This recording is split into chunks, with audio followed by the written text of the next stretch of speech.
Good afternoon po sa inyo lahat.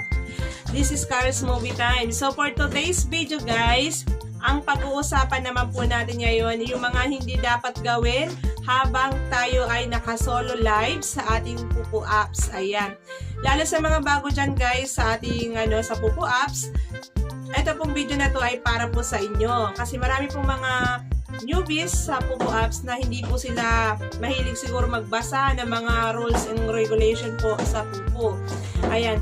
Sa mga naka-live po dyan, naka-solo live, ayan, iwasan nyo guys. Ito po yung mga dapat nyo iwasan habang kayo po ay nagla-live. Unang-una, iwasan po natin na ipagamit sa iba yung ating yung ating account. Like for example, ako, busy ako, utusan ko yung kapatid ko na siya magla-live sa akin kahit sabihin kamukha ko yan, hindi po pwede po yan. Bawal po yan at iwasan po natin yan para hindi po tayo maban.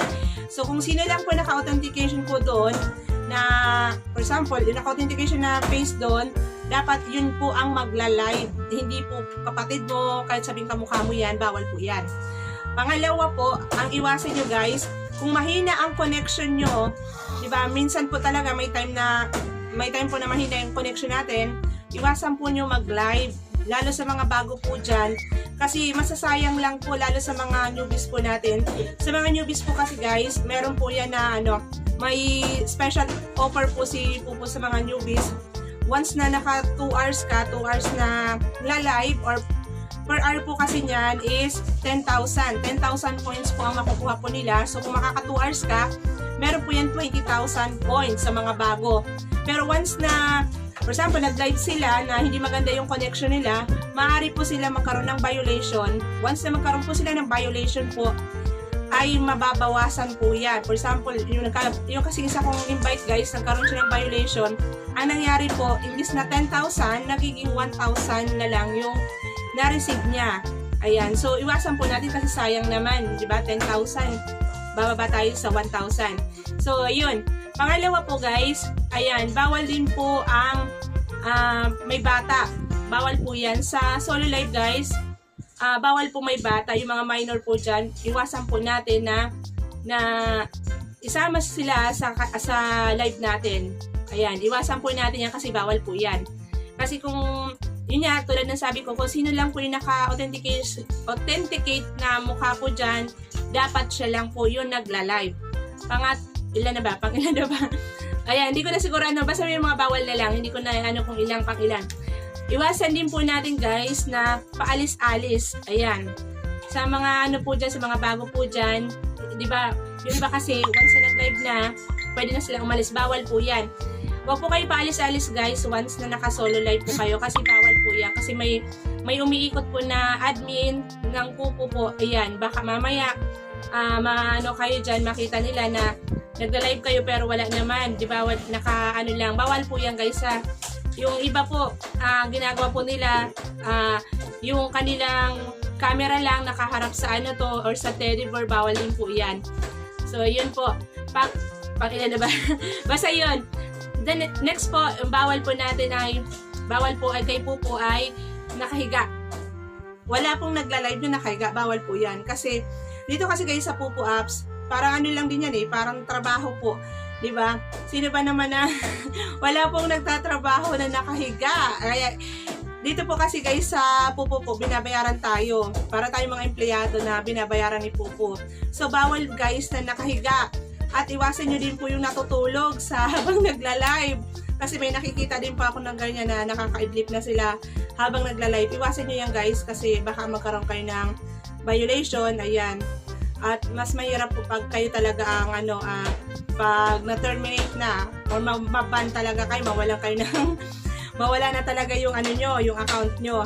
Iwasan po natin guys ang matulog sa live. At iwasan din natin ang nakahiga. Ano pa ba? Yun nga, dapat din guys na pag nagla-live po tayo guys, kailangan po ay iwasan din po natin yung mga bad words kasi ayan, ayaw po ni Pupo yan, yung mga nagsasalita tayo na hindi maganda, iwasan po natin yan guys kasi bawal po din yan kay Pupo apps. At ano pa ba yung mga bawal? Yung mga bawal guys ay bawal po uminom. Uminom ng alak, or nag-yosi ka habang nagla-live. Ayan, wag na po natin gayahin yung iba.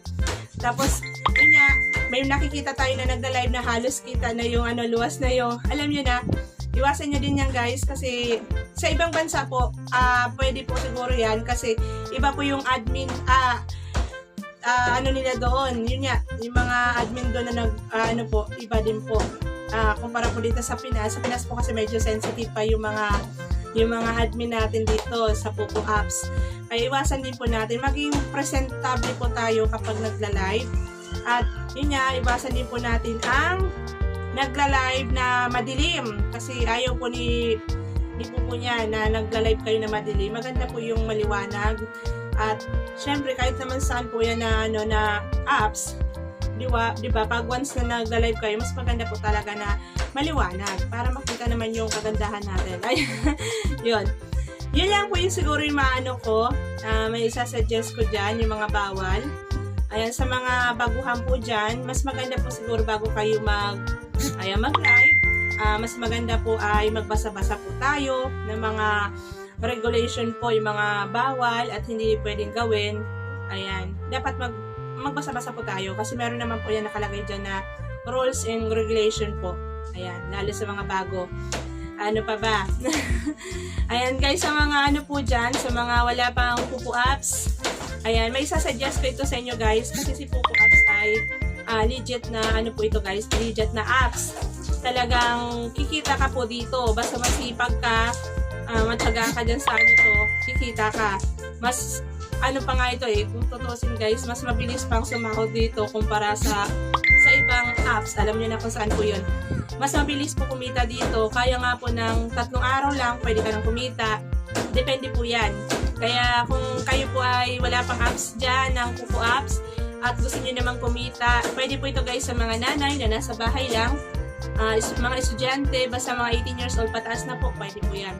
Mas maganda kung babae, ayan, mas mabilis kasi ang maraming task ang babae kumpara sa lalaki. Sa lalaki kasi kailangan maka-level 10 pa sila bago sila makapag-live at kakaunti lang po yung task ng lalaki. So, yun na muna guys ang ituturo ko sa ngayon. Sana ay may natutunan po tayo sa tinuro ko. Ayan, sana naintindihan nyo. Ayan, yun lang. Maraming salamat guys sa aking mga babies po dyan, sa aking team. Maraming salamat po. And, yun, thank you po sa walang sawang pag-support sa akin. Maraming salamat!